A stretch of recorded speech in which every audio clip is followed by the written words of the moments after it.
The White Elephant. Once upon a time there stood on the banks of a river, near a large forest, a village of woodcutters. These woodcutters would go in their boats to the forest, and there they would chop down trees.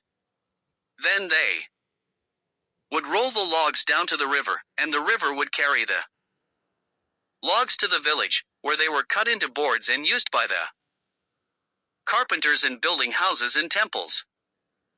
One day, when the woodcutters were all busily at work chopping down trees, they heard a great bellowing. A huge elephant came limping along on 3 legs, and every little while he gave a great snort. One of the woodcutters went up to the elephant and examined his sore foot. "Come here and help me pull out this big splinter in the elephant's foot," he called to the other men. "No wonder the poor fellow is crying with pain." The woodcutters all helped. They pulled the splinter out of the elephant's foot, and they brought water from the river and washed the wound carefully. They brought mud from the river banks and spread a mud plaster upon it, and one man tore up his scarf and bound it about the sore foot. Then the men gave the elephant some food, and he stretched out under the trees to rest. While he was resting, he watched the woodcutters at their work. "These men have done so much for me, I should like to help them," said the elephant. So, a few days after that, when his foot was well, the elephant came again to the place where the woodcutters were working. The woodcutters were cutting down a tree. Chop, chop, went their axes, and a great tree fell to the ground. Then the elephant took the log and rolled it over and over until he had pushed it into the river. "Why, our friend, the elephant, is helping us with our work," exclaimed the woodcutters. Every day the great elephant came back. Sometimes he would pull down the trees and roll them to the water. Other times he would carry the tools for the woodcutters, and every day the woodcutters fed him, morning, noon and night, and give him fresh water to drink. He saved them much hard work, and the woodcutters grew very fond of the big elephant. He worked for them many years. Now, this elephant had a young baby elephant, who was white all over. And he was very beautiful, indeed. When the old elephant saw that his baby elephant was strong enough to work, he said to himself, "I must take my son to the woodcutters, for I am getting old and I am no longer strong. He can learn to do my work and be of service to them." So the old elephant said to his son, "White elephant, now that you have grown large and strong, I want you to help my friends, the woodcutters. One day, many years ago, when I had a cruel splinter in my foot, they pulled it out for me and bound me up, and gave me food.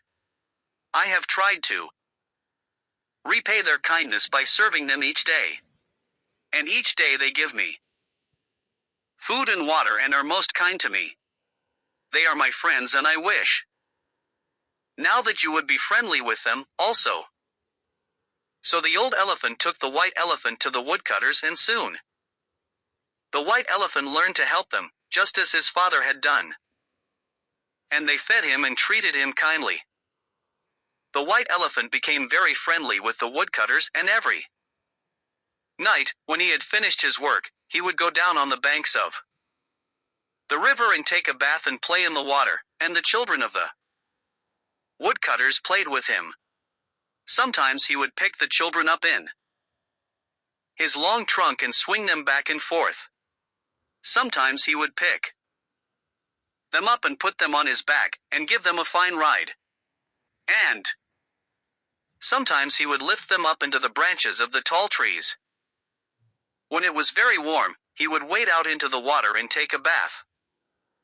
And often he would take a deep drink of water and then let it out upon the children like a shower bath. The children loved to romp and play with the white elephant, and he loved to play with them. One day the Raja of the country came down the river, and when he saw the white elephant working for the woodcutters, he ordered his men to stop, while he watched the elephant. Then the Raja said, "I wish to own that elephant, for I want to ride upon him, myself. He looks so very kind and gentle, and he is very beautiful." So the woodcutters had to sell their friend the white elephant to the Raja. He paid them a very large price, and then the servants of the Raja led the elephant away. But, as he left the forest, he gave one last look at his playmates, the children, as though he was sorry to say goodbye to them. The Raja was so very proud of his beautiful white elephant he had made for him a robe of crimson velvet embroidered in gold. On his back, the white elephant carried a throne of gold covered by a gorgeous canopy of cloth of gold. When the Raja rode out in great processions, he always went upon the back of the beautiful white elephant. All the days of his life the Raja cared for the white elephant, and always the white elephant served his master, the Raja, gladly and proudly.